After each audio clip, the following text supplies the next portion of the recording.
कि हमास के आतंकवादियों ने अब उन बंधकों को अपनी ढाल बनाकर इजराइल को ब्लैकमेल करना शुरू कर दिया है, जिन्हें 7 अक्टूबर को इजराइल से अगवा कर लिया गया था और हमास ने उन्हें अब भी अपनी कैद में रखा हुआ है। इनकी संख्या 200 से ज्यादा है। आज हमास के आतंकवादियों ने इजराइल की सेना को एक प्रस्ताव भेजा है कि अगर इजराइल गाजा में सीज फायर के लिए तैयार हो जाता है, यानी अगर इजराइल की सेना हमले बंद करने के लिए तैयार हो जाती है और गाजा में फ्यूल की सप्लाई को फिर से बहाल कर देते हैं, तो वो इजराइल के बंधक बनाए गए 222 नागरिकों में से 50 नागरिकों को छोड़ देंगे। लेकिन इजराइल की सेना ने हमास के इस प्रस्ताव को यह कहते हुए नामंजूर कर दिया है कि जब तक हमास उसके सभी 222 नागरिकों को अपनी कैद से रिहा नहीं करेगा, तब तक इजराइल गाजा में फ्यूल की सप्लाई को बहाल बिल्कुल नहीं करेगा। और ऐसी खबरें हैं कि दक्षिणी गाजा में फिर से इजराइल की सेना ने ऐसे ठिकानों पर कार्रवाई की है जहां बंधक बनाए गए लोगों के मौजूद होने की सूचना थी। और आज ही इजराइल ने इस तरह के पैम्फलेट्स भी जारी किए हैं जिन पर लिखा है कि गाजा के जो लोग इजराइल के बंधक बनाए गए लोगों के बारे में जानकारी देंगे, उन्हें इजराइल की तरफ से नकद इनाम दिया जाएगा। भगवान श्री राम और रावण के बीच ये जो युद्ध हुआ था, जिसे लेकर आज हम दशहरे का पर्व मनाते हैं, क्योंकि इसमें रावण की हार हुई थी, रावण का वध भगवान श्री राम ने किया था। ये कहा जाता है कि 9,500 वर्ष पुरानी बात है और 9,500 वर्षों से हम हर बार विजयदशमी के दिन यही कहते हैं कि ये बुराई पर अच्छाई की जीत है। और ये पूरा युद्ध क्यों शुरू हुआ था? क्योंकि उस जमाने में सीता जी का अपहरण हुआ, सीता जी का अपमान रावण ने किया और उसी की कीमत रावण को चुकानी पड़ी। उस जमाने में सीता जी असुरक्षित थी और आज भी, आज के जमाने में भी हमारे देश की जो करोड़ों महिलाएं हैं वो वैसे ही असुरक्षित हैं। आज भी हमारे समाज में वो वैसे रावण खुलेआम घूम रहे हैं। हर बार 9,500 वर्षों से हम ये कहते हैं कि बुराई पर अच्छाई की जीत होकर रहेगी। लेकिन ये कैसी बुराई है कि 9,500 वर्षों में भी ये खत्म होने का नाम नहीं ले रही? ये कैसे रावण है जिनकी संख्या बढ़ती ही जा रही है और ये हमारे समाज से खत्म होने का नाम ले नहीं रहे हैं? थोड़ी देर पहले हमने आपको यमुना नदी की तस्वीरें दिखाई थी। ये उसी बात की सूचक है। जिस यमुना नदी से भगवान श्री राम और सीता जी क्षमा याचना करते हैं, वहां पर दिल्ली के ये निवासी उसी भगवान श्री राम का आशीर्वाद लेने के लिए जो पूजा कर रहे हैं, उसी की सारी सामग्री यमुना नदी में डालकर यमुना नदी को दूषित कर रहे हैं। अब सोचिए, ऐसे लोगों को भगवान श्री राम का आशीर्वाद भला कैसे मिल सकता है? यह सोचने की बात है। अब हम आपको विजयदशमी से जुड़ी वो 10 बातें बताएंगे जो आपका जीवन बदल सकती हैं अगर आप सीखना चाहें तो। पहली बात, सफल होने के लिए प्लान ए के साथ प्लान बी भी होना बहुत जरूरी है। भगवान श्री राम और रावण के बीच हुआ युद्ध जब अपने आखिरी दौर में था, तब भगवान श्री राम के लिए रावण को मारना मुश्किल हो गया था। युद्ध के दौरान भगवान राम रावण के एक सिर को काटते थे तो दूसरा सिर वापस आ जाता था और इसीलिए भगवान राम ने युद्ध के दौरान प्लान बी को अपनाया। विभीषण के कहने पर भगवान राम ने रावण की नाभि पर वार किया और रावण का वध करके उस पर विजय हासिल की। इसलिए प्लान ए के साथ प्लान बी भी हमेशा तैयार रखिए। दूसरी सीख है धैर्य।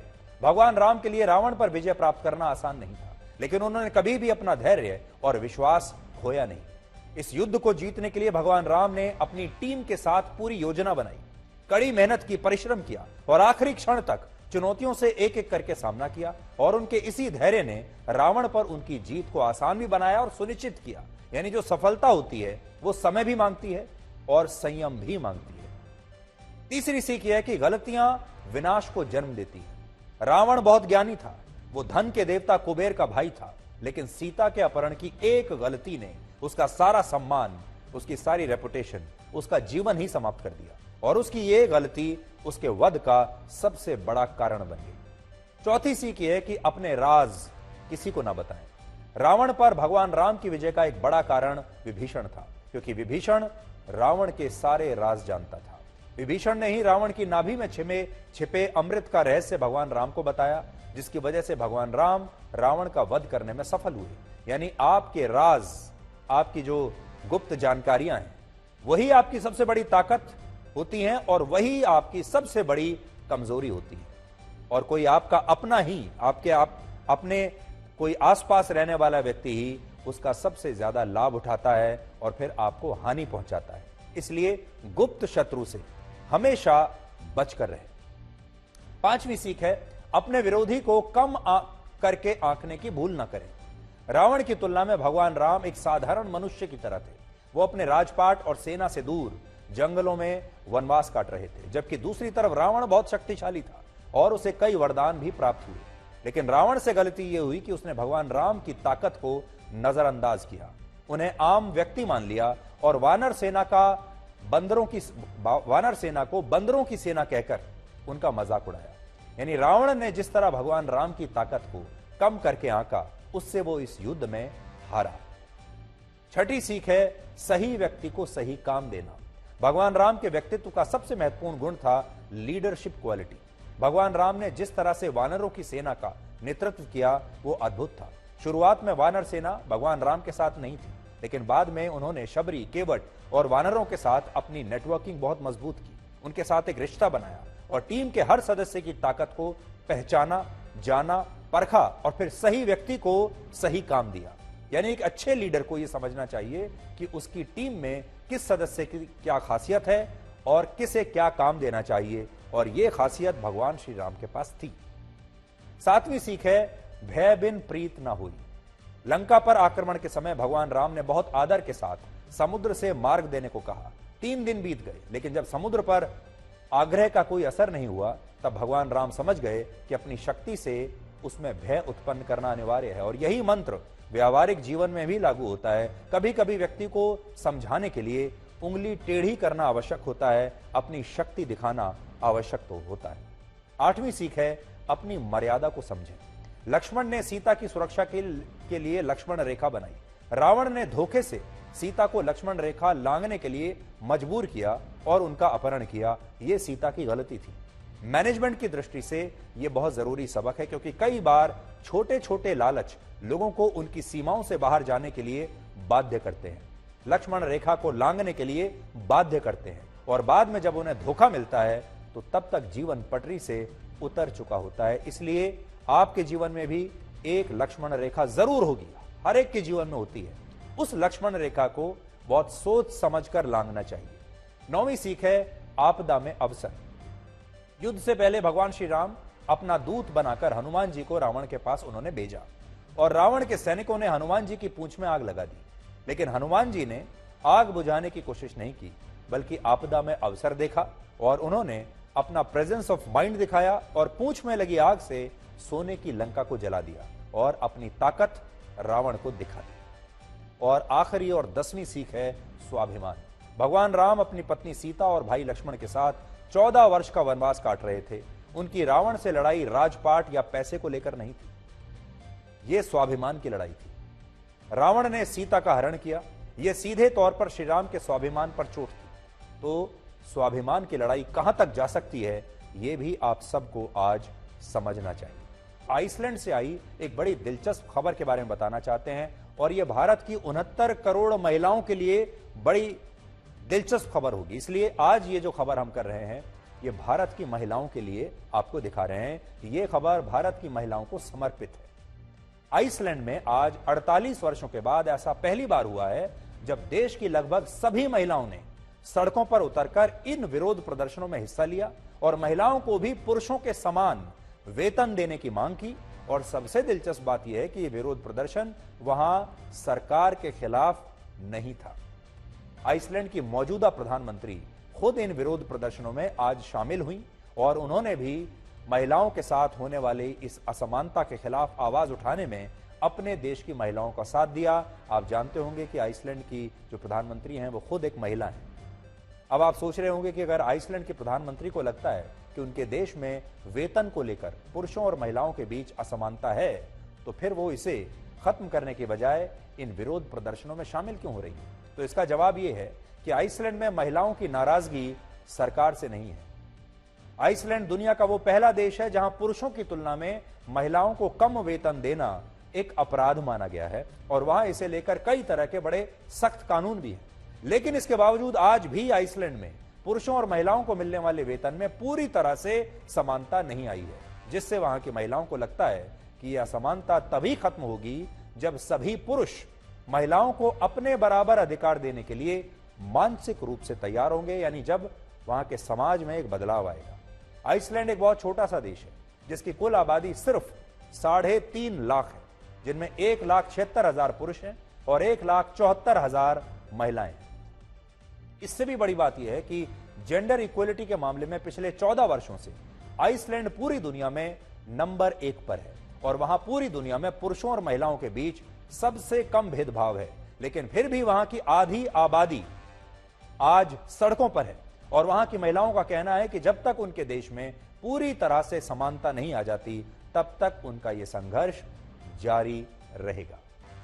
आज जब भारत में बुराई पर अच्छाई की जीत का त्यौहार मनाया जा रहा है, तब दुनिया वर्ल्ड कप में पाकिस्तान पर अफगानिस्तान की जीत की भी बात कर रही है और हमारे देश में भी पिछले 24 घंटे से एक पर्व, एक त्योहार, एक सेलिब्रेशन चल रहा है और वो सेलिब्रेशन है अफगानिस्तान की टीम का पाकिस्तान की टीम पर जीत का जश्न। पूरा हिंदुस्तान आज जश्न मना रहा है। और कैसे अफगानिस्तान की इस युवा टीम ने पाकिस्तान की क्रिकेट टीम को वर्ल्ड कप में हरा दिया और ये वनडे क्रिकेट और वर्ल्ड कप के इतिहास में पहली बार है जब पाकिस्तान की टीम अफगानिस्तान की टीम से हारी है। आप हैरान हो जाएंगे जानकर कि क्रिकेट की दुनिया में अफगानिस्तान का डेब्यू पाकिस्तान की वजह से ही हुआ था। 1990 के दशक में जब तालिबान के जुल्मों की वजह से अफगानिस्तान के लाखों लोगों ने पाकिस्तान में शरण ली, तब अफगानिस्तान के कई खिलाड़ियों को पाकिस्तान में क्रिकेट खेलने की ट्रेनिंग मिली। इन खिलाड़ियों में अफगानिस्तान के गेंदबाज राशिद खान भी थे, जिन्होंने अफगानिस्तान से पाकिस्तान जाकर वहां पर शरण ली और वो लंबे समय तक पाकिस्तान के एक शरणार्थी कैंप में रहे और यहीं पर उन्होंने क्रिकेट का खेल सीखने का उन्हें मौका मिला। और कल जब अफगानिस्तान ने पाकिस्तान को हराया तब वो अफगानिस्तान की टीम का हिस्सा थे। पाकिस्तान ने कभी कल्पना भी नहीं की होगी कि अफगानिस्तान की टीम एक दिन उसे वर्ल्ड कप में इतनी बुरी तरह से हराएगी, लेकिन ऐसा हुआ और इस मैच में अफगानिस्तान के लिए शतक लगाने वाले खिलाड़ी इब्राहिम जादरान ने अपनी पारी को अब अफगानिस्तान के उन लाखों शरणार्थियों को समर्पित किया है जिन्हें पाकिस्तान ने 1 नवंबर तक अपने देश से जाने के लिए कहा है। और अब तक अफगानिस्तान के 50,000 शरणार्थी पाकिस्तान छोड़कर जा भी चुके हैं और 16.5 लाख शरणार्थी अब भी पाकिस्तान से अब जाने के लिए मजबूर हैं। और ये बात अफगानिस्तान के खिलाड़ियों को अखर रही है, उनके दिल में इस बात ने बहुत चोट पैदा की है और बाद में जीत के बाद उन्होंने इन्हीं शरणार्थियों को अपनी ये जीत समर्पित की। तो ये जीत सिर्फ अफगानिस्तान के इन खिलाड़ियों के लिए खेल के मैदान की जीत नहीं है, उनके दिल में और बहुत कुछ चल रहा है और ये जीत सिर्फ खेल की जीत नहीं है, ये जीत और भी बहुत कुछ कहती है। और आपने तो देखा होगा अब वर्ल्ड कप में ये जो खिलाड़ी हैं ये इस जीत को आगे दूसरी चीज़ों के लिए भी इस्तेमाल करने लगे हैं और इसीलिए अफगानिस्तान के खिलाड़ियों ने भी अपने देश के उन शरणार्थियों को अपनी ये जीत समर्पित की है। अफगानिस्तान की इस जीत का भारत से भी एक कनेक्शन है। भारत के पूर्व क्रिकेटर अजय जडेजा इस वर्ल्ड कप में अफगानिस्तान क्रिकेट टीम के मेंटोर हैं और उन्होंने अपने एक इंटरव्यू में कहा था कि वह अफगानिस्तान की टीम के साथ इसलिए जुड़े क्योंकि उन्हें यह टीम सबसे ज्यादा निर्भीक और बेखौफ लगी, जो किसी से भी डरती नहीं। इस टीम को, इसके खिलाड़ियों को किसी का डर नहीं और यह टीम कभी भी इस वर्ल्ड कप में किसी भी बड़ी टीम को हरा सकती है, ये किसी को भी हैरान कर सकती है। और यही बात हमें सबसे अच्छी लगी अजय जडेजा की, जब उन्होंने ये कहा कि ये टीम डरती नहीं। इस टीम के जो खिलाड़ी हैं ये किसी से नहीं डरते और जो खिलाड़ी किसी से डरता नहीं वो असल में सबसे खतरनाक खिलाड़ी होता है। अफगानिस्तान की इस टीम को देखकर लगता है कि इस टीम के खिलाड़ियों के अंदर एक आग है और यह आग कहां से पैदा हुई? यह आग है गरीबी की आग, यह आग है अफगानिस्तान में हो रही नाइंसाफी की आग, यह आग है अभाव की आग, क्योंकि उनके पास हर चीज का अभाव है। खाने पीने से लेकर, सुविधाओं से लेकर, स्टेडियम से लेकर, पैसे से लेकर, हर चीज का अभाव है। ये उस अभाव की आग है और यह आग है अपमान की आग, जो बात बात पर अफगानिस्तान के लोगों का होता है। ये वो चीजें हैं जो किसी इंसान को अंदर से तोड़ सकती हैं और उसे गलत रास्ते पर ले जा सकती है, उसे अपराधी बना सकती है। लेकिन अफगानिस्तान की टीम ने यह बताया है कि ये वो चीजें भी हैं जो किसी को चैंपियन बना सकती हैं, सिर्फ इस आग को सही दिशा में इस्तेमाल करना है। अफगानिस्तान में तालिबान के शासन में लोगों के पास ना तो स्कूल कॉलेज हैं, ना अस्पताल हैं, ना दूसरी सुविधाएं हैं, चारों तरफ गरीबी है, चारों तरफ बेरोजगारी है। ऐसे देश की युवा क्रिकेट टीम ने वर्ल्ड चैंपियन इंग्लैंड और पाकिस्तान की टीम को जिस तरह से हराया, वो अपने आप में एक लाइफ लेसन है, अपने आप में मैनेजमेंट का एक लेसन है, जो आज हमारे देश के युवाओं को इन युवाओं से जरूर सीखना चाहिए।